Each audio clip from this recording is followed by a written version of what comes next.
చెప్పండి మీ పేరు ఏమిటండి? మీ పేరు? అప్పారావు. చూడండి, మీరు ఇక్కడ ఒక్కసారి అబ్జర్వ్ చేసినట్లయితే ఈయన పేరు నెల్లిముక్క అప్పారావు గారండి. ఈయన ఉండేది చిన్న పూరి గుడిసెలో ఎప్పటి నుంచో పాపం బాగానే ఉంటున్నారు. అయితే ఈయనకి ఎప్పటి నుంచో ఫార్మింగ్ అంటే చాలా ఇష్టం. ఇంటి దగ్గర హౌస్ ఫార్మింగ్ చేస్తూ ఉంటారు. ఏమేమి మొక్కలు పెట్టారండి మీరు? మీరు ఏమేమి మొక్కలు పెట్టారు? వంకాయ మొక్కలు పెట్టాం, ఇంకా బీర మొక్కలు పెట్టాం. అవునండి, ఇంకా టమాటా మొక్కలు పెడుతున్నాం. అవును. వంగ మొక్కలు అవి పెట్టారా? అన్ని పెట్టాం. మీరు ఈ నేచురల్ ఫార్మింగ్ ఇవే తింటారా, బయట ఏమైనా కొంటుంటారండి ఎప్పుడైనా? ఇదే వేసుకుంటామండి, ఇంకా కొనమండి. అంటే ఈ వ్యవసాయం మీద ఇంకా బయటని డబ్బులు వేస్ట్ అవ్వకుండా చక్కగా ఇంటి దగ్గర ఫార్మింగ్ చేసుకుంటున్నారు. చేసుకుంటామండి. ఇవేంటి మొక్కజొన్నలు అండి? కంకులు ఇంకా రావాలా? మొక్కజొన్నలు కంకులు రాలేదు. బీరకాయలు ఏమైనా వచ్చినట్టున్నాయండి? బీరకాయలు వచ్చాయండి. ఇదిగో మీరు చూసినట్లయితే చూడండి, ఈయన మామయ్య గారు పండించిన బీరకాయలు కూడా వచ్చాయి, చిన్న చిన్న బీరకాయలు.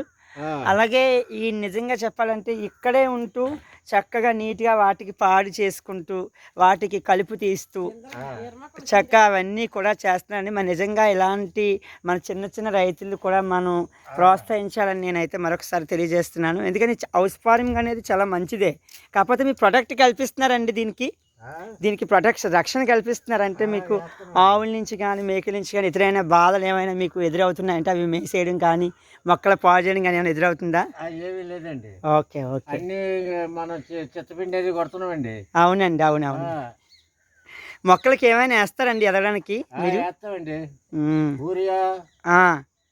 అవునండి, అవన్నీ వేస్తామండి. సరే, అవునవును. మంచిదండి. ఓకే ఓకే ఓకే అండి, థ్యాంక్ యూ అండి. చాలా బాగా చెప్పారు. అడిగిన ప్రతి సమాధానం కూడా చక్కగా విద్యార్థి ఎలాగైతే ఆన్సర్ చేస్తారో అంత బాగా చెప్పారు.